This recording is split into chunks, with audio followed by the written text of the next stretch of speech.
Hi students, welcome all of you. My name is Sandeep sir. Today we are going to perform a practical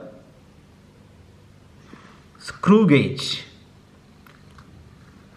So this is the instrument and we are going to use it to measure diameter of given wire. Alright, so let us first get well versed with the instrument. See,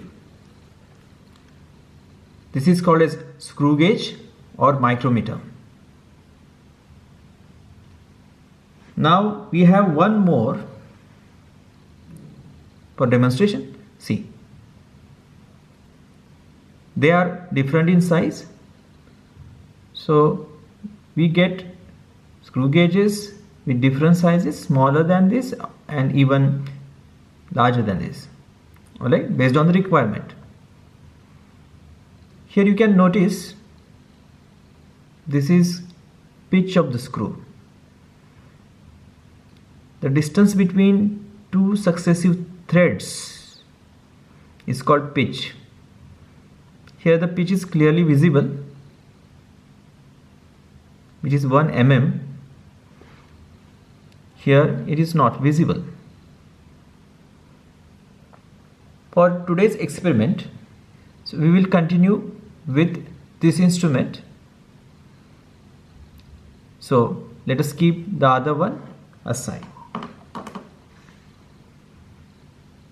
Here you can see it is written 25 into 1 mm, which indicates size of this instrument. What is this 25? So move this screw backwards like this and you can see here its main scale is there and it has total 25 mm length and each division is of 1 mm.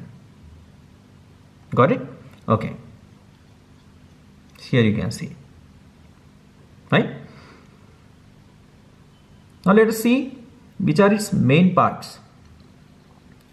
So this immovable part is called stud or anvil. Then this is U-frame. Then this screw, or this is called ratchet.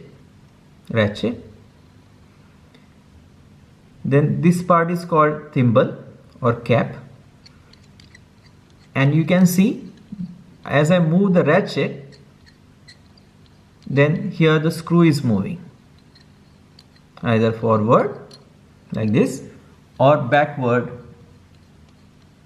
like this.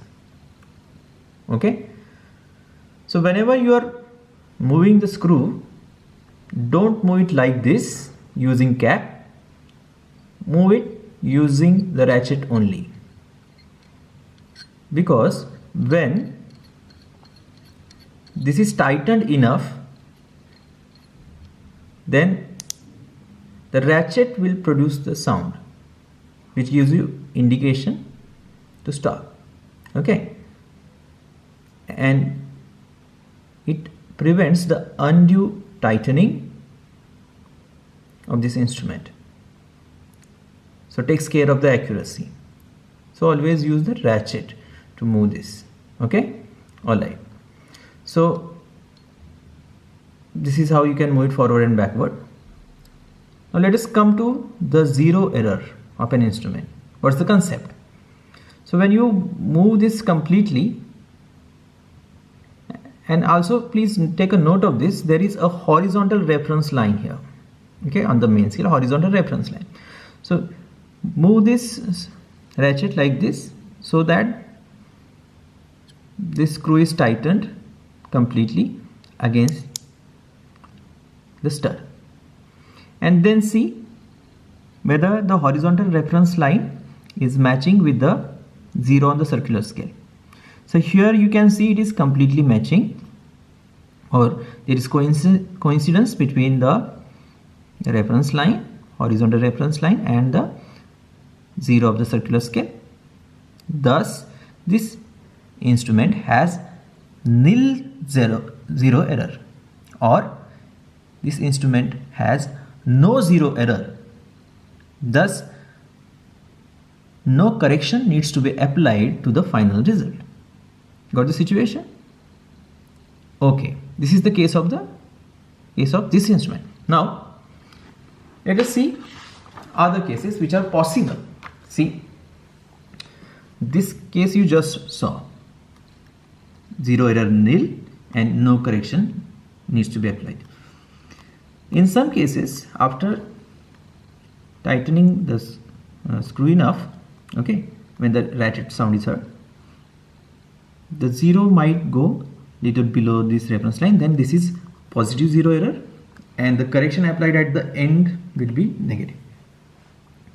The other possibility is, you can see, after the tightening enough the ratchet, then you can see the reference line is here and zero is little upwards. So here zero error is negative and the correction applied must be positive. Okay, so our case is this. So no correction for the final result. Now let us see how to calculate the least count of any instrument, and particularly this instrument. See here, least count. This is the general formula. LC is equal to smallest division on main scale upon total number of divisions on the circular scale. So for a screw gauge, the least count will be equal to smallest division on main scale. Now you see, the smallest division on main scale, it's 1 millimeter, and total number of divisions on circular scale are 100, right? So 1 mm divided by 100. So least count is 0.01 millimeter for screw gauge. Least count is the smallest distance measurable by an instrument. Smaller the LC value, greater is the accuracy of the instrument.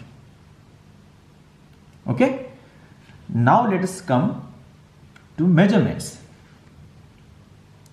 So this is our aim today. So let me take a wire for that. It's a fast charger wire, relatively thicker in diameter. You can see the wire. Now how the readings are to be taken. See. So start moving this.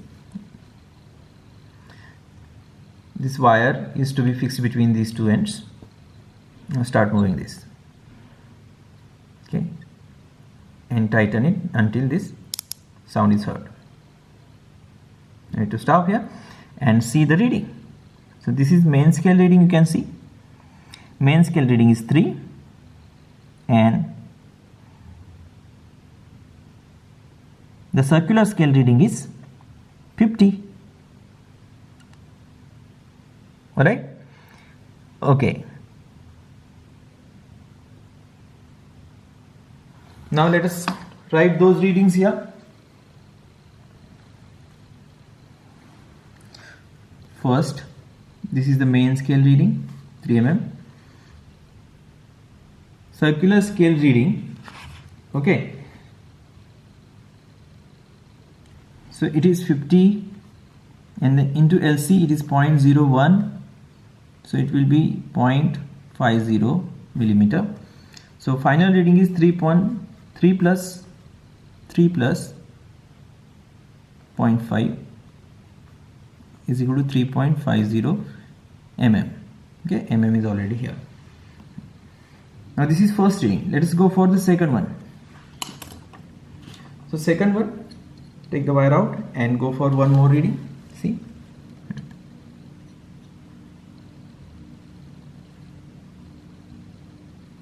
Now I am moving the screw forward. Yes, this is enough. Now see the main scale reading.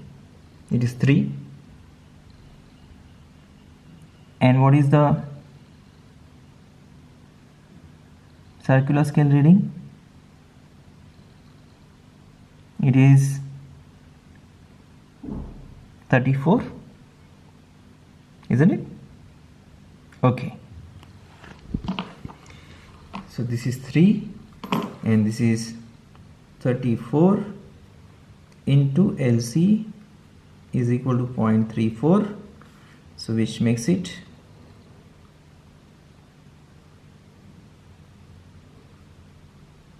3.34 millimeter. Go for third reading. Okay, go for third reading of this wire. Try to take the readings at perpendicular positions of the wire. Okay, now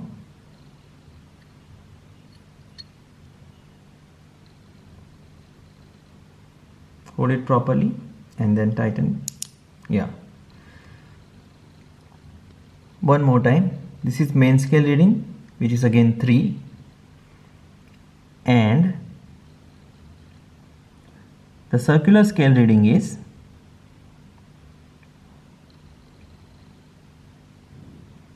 it's 47.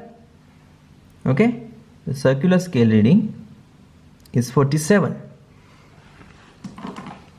Now do that third reading. Main scale reading is 3, circular scale reading is 47 into least count of the instrument 0.01 mm, so this makes it 0.47. so finally add these and it will be 3.47 millimeter. 3 readings will suffice. Now go for calculation of the average diameter. The average will be D1 plus D2 plus D3 divided by number of readings, that is 3. So here this is D1 value, this is D2 value, this is D3 value. So I am putting those values together. So let these 3 values be added and then their average be calculated. So you can see D1 is 3.5, so 3.5 plus 3.34 plus 3.47 divided by 3. So add the values in the numerator. So it comes out to be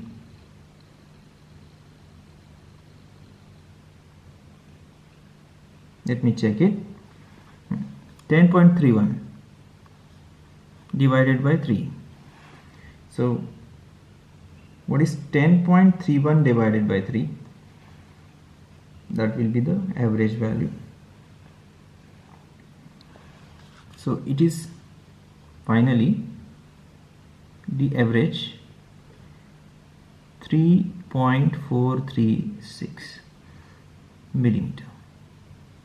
This is 6 is recurring, so this is the average diameter of the given wire. Understood it? So this is how you can calculate diameter of given wire using a screw gauge or micrometer precisely.